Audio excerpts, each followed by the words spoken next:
ସୂର୍ଯ୍ୟର ପ୍ରଥମ କିରଣ ଜଙ୍ଗଲରେ ପଡ଼ୁଥିଲା। ଗୁଡ଼ିଆ ସେଇଠି ଖେଳୁଥାଏ। ଆଉ ଟିକି ଚଢ଼େଇ ତା ଘରର ବାହାରଟାକୁ ସଫା କରୁଥିଲା। ଘରଟାକୁ ଆଉ ଟିକେ ସଫା କରିଦିଏ, ମୁଁ ଆଉ ଟିକେ ପରେ ଗୁଡ଼ିଆ ପାଇଁ ଦାନା ଖୋଜିବାକୁ ଯିବି। କାଲି ସେ ଭୋକିଲା ଶୋଇବା ପାଇଁ ମନା କରିଦେଇଥିଲା। ତାପରେ ସାମ୍ନାରୁ କଳା କାଉ ଓ ଗୋରି ଆସିଲେ। ଆଜି ଯାଏ ବି ତୁ ଏ ଫଟା ଝୋପଡ଼ି ଘରେ ରହୁଛୁ? କମ୍ ସେ କମ୍ ଜଙ୍ଗଲର ତ ଇଜ୍ଜତ ତଳେ ପକା ନାହିଁ। ତୋ ଘର ଦେଖିଲେ ତ ମୂଷା ବି ଡରିକି ଆସିବ ନାହିଁ। ଆଉ ତା ମୁହଁକୁ ଦେଖିଲେ ଲାଗୁଛି ଚାକରାଣୀ ପରି, ଯେମିତି ବର୍ଷେ ହେବ ଗାଧୋଇନି।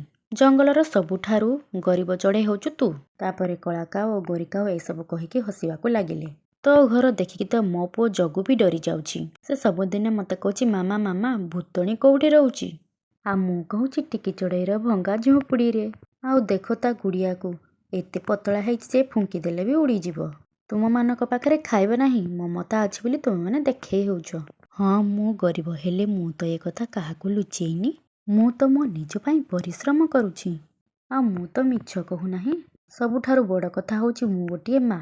ଆଉ ମା କେବେ ହାର ମାନେ ନାହିଁ। ଓହୋ ଏ ମା ତୁ ଆଉ ଏତେ ଜବ୍ନି। ଗୁଡ଼ିଆ ଚାଲ ଭିତରକୁ ଯିବା, ବାହାରେ ବେଶୀ ସମୟ ରହିଲେ ତୋ ଦେହ ଖରାପ ହେଇଯିବ। ହଁ ଗରି, ଏଇଠି ଛିଡ଼ା ହେଇ ହେଇ ଆମେ ବି ଗରିବ ହେଇଯିବୁ। ତାପରେ ସେମାନେ ହସି ହସି ସେଇଠାରୁ ଉଡ଼ିଗଲେ। ଟିକି ଚଢ଼େଇ କିଛି ସମୟ ଚୁପ୍ ରହିଲା, ଆଉ ତାପରେ ଆକାଶକୁ ଦେଖିଲା। ହେ ଭଗବାନ, ତୁମେ ତ ସବୁ ଦେଖୁଛ। ତୁମେ ତ ଜାଣିଛ ମୁଁ ଗୁଡ଼ିଆ ପାଇଁ ସବୁ କିଛି ସହିଯାଉଛି। ଗୋଟିଏ ଦିନ ଏମିତି ଆସିବ, ମୋ ପରିଶ୍ରମର ଫଳ ମୋତେ ନିଶ୍ଚୟ ମିଳିବ। ଆଉ ସେତେବେଳେ ମୋ ଗୁଡ଼ିଆର କିଛି କମି ରହିବ ନାହିଁ। ହଠାତ୍ ବର୍ଷା ଆଉ ଘଡ଼ଘଡ଼ି ହେବାକୁ ଲାଗିଲା। ତାପରେ ବହୁତ ଜୋରସେ ବର୍ଷା ହେଲା ଆଉ ଘଡ଼ଘଡ଼ିକ ଭାଙ୍ଗିବାକୁ ଲାଗିଲା। ଜଙ୍ଗଲରେ ବହୁତ ପବନ ହଉ, ଯେମିତି ବାଦଲ ଫାଟିଲା ପରି ବହୁତ ବର୍ଷା ହେବାକୁ ଲାଗିଲା। କାଉଜୀ କବାଟ ଦେଇଦିଅ, ପାଣି ଭିତରକୁ ଆସୁଛି ଭାରି। ଗୋରି, ଏ ଘର ହଲିବାକୁ ଲାଗିଲାଣି, ଲାଗୁଛି ଏ ଘର ଏବେ ଭାଙ୍ଗିଯିବ। ଉପରୁ ପାଣି ବହୁ ଜୋରସେ ଟପକିବାକୁ ଲାଗିଲା। ଜଗୁ ଜଗୁ ତୁ କୁଆଡ଼େ ଗଲୁ ପୁଅ? ଜଗୁକୁ ଆଣ। ଜଗୁ ଗୋଟିଏ ଘରର କୋଣରେ ଲୁଚିକି ବସିଥିଲା। ମାମା ମୋତେ ବହୁତ ଡର ଲାଗିଲାଣି। ମାମା ଏମିତି ସାଉଣ୍ଡ କ'ଣ ପାଇଁ ହେଉଛି? ଗୋରି ତାକୁ ଦେଖ, ମୁଁ ଛାତ ଦେଖିକି ଆସୁଛି। ତାପରେ କାଉର ଅଧା ଝୁମ୍ପୁଡ଼ି ପାଣିରେ ଭାସିଗଲା। ତାପରେ ଧୀରେ ଧୀରେ କାଉର ସବୁ ଘର ଭାସିଗଲା। କାଉ ଆଉ ଗୋରି ପାଣିରେ ଭାସିଗଲେ। ତାପରେ ଜଙ୍ଗଲରେ ହୋ ହାଲ୍ଲା ହେଇଗଲା। କିଛି ସମୟ ପରେ ବର୍ଷା ଛାଡ଼ିଲା ଆଉ ଜଙ୍ଗଲ ଶାନ୍ତ ହେବାକୁ ଲାଗିଲା।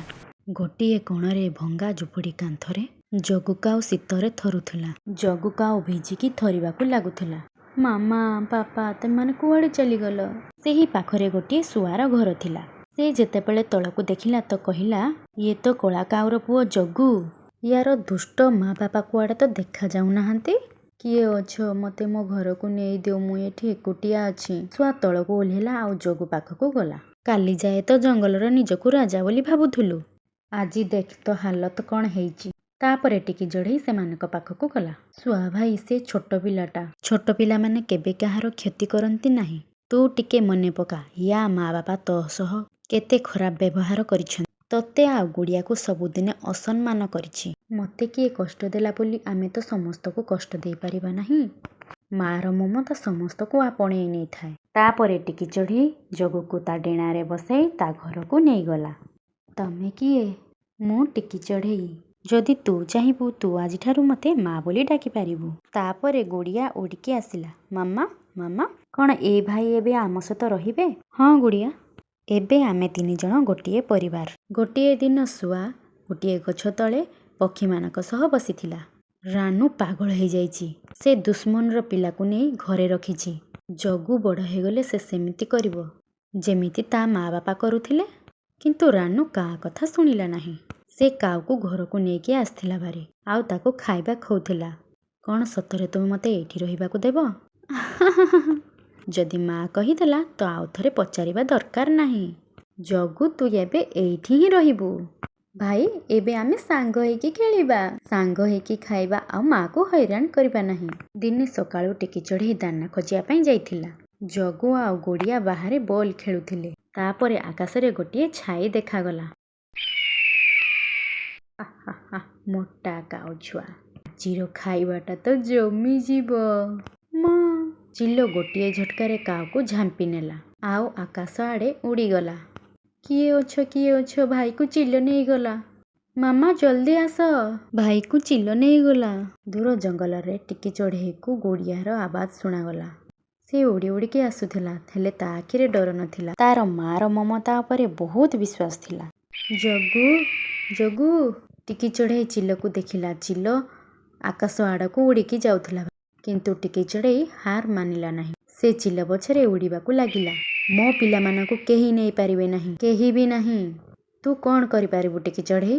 ମୁଁ ଆସମାନର ରାଜା, ରାଜା ହଉ କି ବାଜା। ମା ତା ପିଲାମାନଙ୍କୁ ବଞ୍ଚେଇବାକୁ ତା ନିଜ ଜୀବନ ବି ଦେଇଥାଏ। କ'ଣ ଗୋଟିଏ ମାମୁଲି ଚଢ଼େଇ ମୋ ସହିତ ଲଢ଼େଇ କରୁଛି? ମୁଁ ମାମୁଲି ନାହିଁ, ଗୋଟିଏ ମା। ଟିକି ଚଢ଼େଇ ଚିଲର ଡେଣାକୁ ଧରିବା ପାଇଁ ଚେଷ୍ଟା କରୁଥିଲା। ଗୋଟିଏ ଝଟକାରେ ଟିକି ଚଢ଼େଇ ଚିଲକୁ ତା ଥଣ୍ଟରେ ପିଠିକୁ ଖୁମ୍ପି ଦେଲା। ଆଉଚ୍! ଇଏ କ'ଣ କରୁଛୁ ପାଗଳ ଚଢ଼େଇ? ତାକୁ ଛାଡ଼ି ଦେ। ସେ ମୋର ପୁଅ। ତୋ ପୁଅ? ସେ ତ କଳା କାଉର ପୁଅ। ହଁ, କିନ୍ତୁ ଏବେ ସେ ମୋ ପୁଅ। ଏବେ ସେ କାହାର ଶିକାର ନାହିଁ। ଚିଲ ହଡ଼ବଡ଼ ହେଇଗଲା। ଜଗୁକୁ ତା ପଞ୍ଜାରୁ ଛାଡ଼ିଦେଲା। ଜଗୁ ଆକାଶରୁ ତଳକୁ ପଡ଼ିବା ପାଇଁ ଯାଉଥିଲା। ମା! ଟିକି ଚଢ଼େଇ ପୂରା ତାକତ ଲଗେଇକି ଜଗୁକୁ ନିଜ କାନ୍ଧକୁ ନେଇଗଲା। ମା, ତମେ ମୋର ଜୀବନ ବଞ୍ଚାଇଦେଲ, କିନ୍ତୁ ମୋର ଅସଲ ମା ବାପା ତ। ଜଗୁ, ମା ହେବା ପାଇଁ ଜନ୍ମ ଦେବା ଜରୁରୀ ନାହିଁ, ତାକୁ ଆପଣେଇବା ଜରୁରୀ। ଏବେ ଆମେ 3 ଜଣ ଗୋଟିଏ ପରିବାର। ଟିକି ଚଢ଼େଇ, ତୁ ଆଜି ଆମ ସମସ୍ତଙ୍କୁ ଶିଖେଇଦେଲୁ କି ମମତା ଜାତି ଆଉ ଧର୍ମରେ ନଥାଏ। ମା'ର ମମତା ବର୍ଷା ପରି ହିଁ ହେଇଥାଏ। ସିଏ ଶୁଖିଲା ଭୂଇଁକି ବି ଓଦା କରିଦେଇଥାଏ। ତ ସାଙ୍ଗମାନେ, ଆଜି ପାଇଁ ଏତିକି। ପୁଣି ଆସିବେ କିଛି ନୂଆ ଭିଡ଼ିଓ ନେଇ। ନମସ୍କାର, ଧନ୍ୟବାଦ, ଜୟ ଜଗନ୍ନାଥ।